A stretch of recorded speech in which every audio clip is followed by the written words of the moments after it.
Como preludio do Festival de Curtas de Vilagarcía, a Asociación Curtas presenta 6 exposicións con temáticas relacionadas co cine.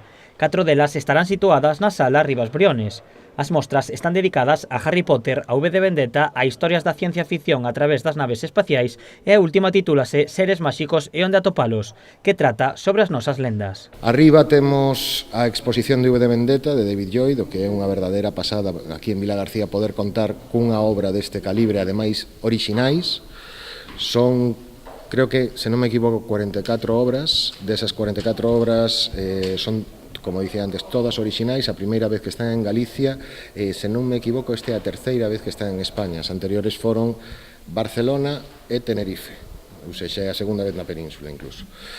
Logo arriba temos tamén Gravidade Cero, que é un percorrido pola historia da ciencia ficción a través das naves espaciais, un pouco para homenaxear a chegada do home á Lúa e os inxenios que fixeron posible esa viaxe.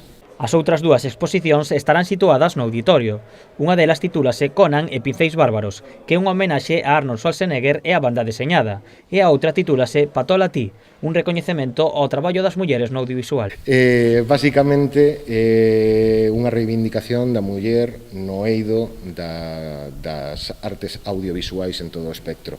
É dicir, hai escultura, hai pintura, hai fotografía, hai banda deseñada, temos orixinais de Enma Ríos expostos ali. Enma Ríos é unha debuxante que traballa para Marvel e outras compañías norteamericanas e que naceu aquí en Vilagarcía.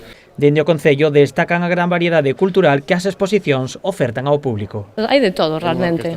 Quen teña algunha inquerenza cultural, aquí a vai a ter satisfeita porque é un festival integral que ten para todos. Ten o cómic, ten entre as películas, entre as longas e as curtas tamén hai de todo tipo de estilos, para maiores, para máis pequenos, e por eso estamos tan contentos ca evolución do festival. As exposicións estarán dispoñibles ata o 24 de novembro, a excepción de V de Vendetta, que se retirará o día 5 do mesmo mes cun evento especial.